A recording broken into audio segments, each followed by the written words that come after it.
Hey everybody, I'm Ariel. I'm from the Tech Buyers Guru, and I'm reviewing the Zotac Magnus EK71080 today. This is a new gaming PC from Zotac. Obviously, it's a mini PC. It's part of the Z-Box line, and more specifically, the Magnus gaming line. Zotac has a huge range of mini PCs, everything from credit card size PCs to gaming PCs like this. This is equipped with a Kaby Lake quad-core CPU. It's a mobile CPU. And then it has the GTX 1080 video card in it. It's a fully blown desktop version of the GTX 1080. It's not a mobile chip. And inside you have a custom cooler from Zotac. They're no strangers to custom video cards since they make a number of them at retail. And I'm going to pop this open so you can see the access that you get. This is a bare bones PC, so you have to add a few things to get it running. But most of it's built for you, and in fact Zotac doesn't really want you to get into the innards of this because it's kind of a custom design. You can't really upgrade the CPU or GPU, but you can upgrade the storage and the memory. And so I'm going to show you how that's done, and then I'm going to go over some benchmark results. I'm going to highlight the most important benchmarks. The full benchmark suite will be shown on the Tech Buyers Guru website soon enough. So, okay, without further ado, I'm going to get into a close-up of this mini PC. Alright, before we actually dive into what's inside the Zotac Magnus, I wanted to do a little size comparison. Over here we have the Silverstone SG13 chassis built up with very similar components to this Zotac. It has a 7700K processor and a GTX 1080 GPU. And so you can see, Zotac has done quite a bit of engineering work to minimize the footprint and the overall size, the overall volume of this case. You do have to consider, of course, that it has a giant power brick. This is rated about 340 watts. But even then, although it's not the most elegant solution, it is not that big, and overall your volume is still quite a bit smaller than the SG13 for similar, not quite exact, but similar power. So this is something that you really could not build on your own. I just want to make that clear. Zotac is offering you something special with this Magnus system.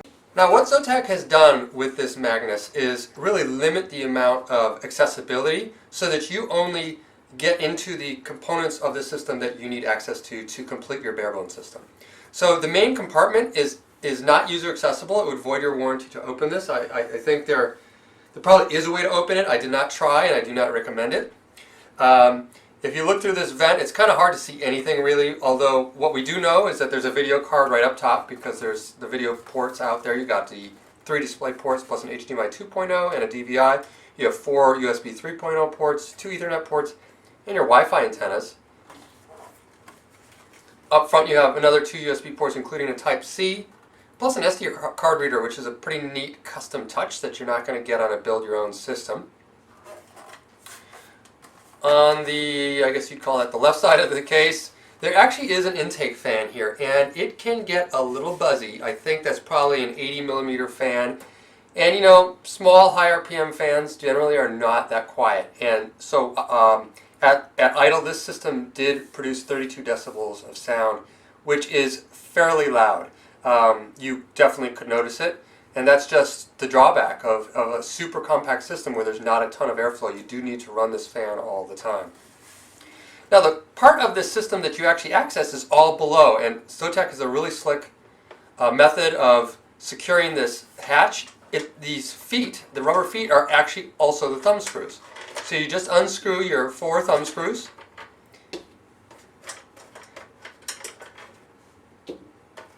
and you open up the hatch. So inside you can see what's installed. Dual SODIMM modules. These are laptop style RAM sticks. You've got a 960 EVO solid state drive, and you've got a 2.5-inch hard drive. There is actually another M2 slot up here. Technically it's only for use with Intel Optane modules. I did confirm that with Zotac.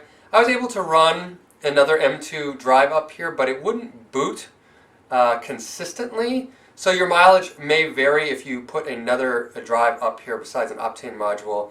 I really don't know why you'd use an Optane module if you have a fast SSD as your OS drive, but probably Zotac was on board with Intel kind of promoting that feature, the Optane feature. So At the minimum, though, you can fit one SSD and one hard drive, and if you're lucky, this will work as well for another SSD, but it's not officially supported.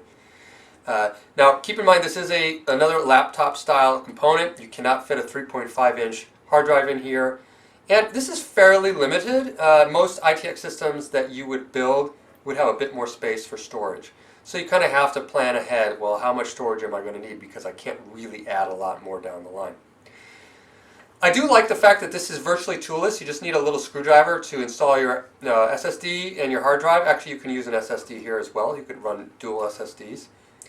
The one drawback to the system is that it really does heat up quite a bit, even down below. This SSD was regularly running at 47 degrees centigrade, which is fairly hot considering there isn't a lot of heat producing elements down here, and I think a lot of the heat was just ambient heat coming through the motherboard. You know, on the back side here you have your CPU mounted, and it gets pretty hot. Now, Zotac did include what they're calling an SSD fan here, but it did not work. The reason is fairly obvious. Once you put the chassis back together, it's completely blocked. Had Zotac simply cut out a vent here where for an intake for this radial fan, you actually could get some cooling out of this. But as far as I am concerned, and based on my testing, this is not doing anything to provide cooling for your SSDs. The SSDs run pretty hot in this system. So that's pretty much it in terms of, you know, kind of the features and the description of this system. The full benchmarks are going to be on the website. So we've done a full suite of gaming benchmarks on this system, as well as power and temperature benchmarks. Overall, gaming, while it does have a GTX 1080 in it, we found that the gaming performance was closer to really a 1070 Ti, and Zotac admitted that this is the smallest GTX 1080 they make. This is not even their retail mini model. It's even smaller. It's fairly limited, so even when we overclocked it, it didn't match an overclocked reference Founders Edition GTX 1080. So you're going to lose about 10% going to this form factor, and it uses a laptop-style CPU. It is a fairly fast Kaby Lake CPU. We found that it performed about 80% the level of, say, a 7700K, which is actually fairly good. The only problem with this design, and we did talk to Zotac about it before we went to live with this review, which is the CPU gets very hot. With the GPU on top and kind of using an open air design for its cooler, it's blowing a lot of hot air right into the CPU. We found the CPU regularly hit 88 degrees and then began throttling. I think this is by design, but that being said, 88 degrees is pretty hot, and that was in gaming. That was not even in stress testing. Although actually during a Prime 95 stress test, it did the same thing. It hit 88 and then it just throttled all the way down to 2.8 gigahertz. It typically runs at more like 3.4. So overall, really like what Zotac has done with this. Yes, there were some compromises that needed to be made, but they overall make a lot of sense. Hopefully the next generation system will be even better than this. I think they could probably make some tweaks to the design to optimize for a little bit more CPU cooling. The GPU is already set. You know, Zotac is an NVIDIA board partner, so they know video cards, they know GeForce cards. They're not having any problems with their GeForce card here.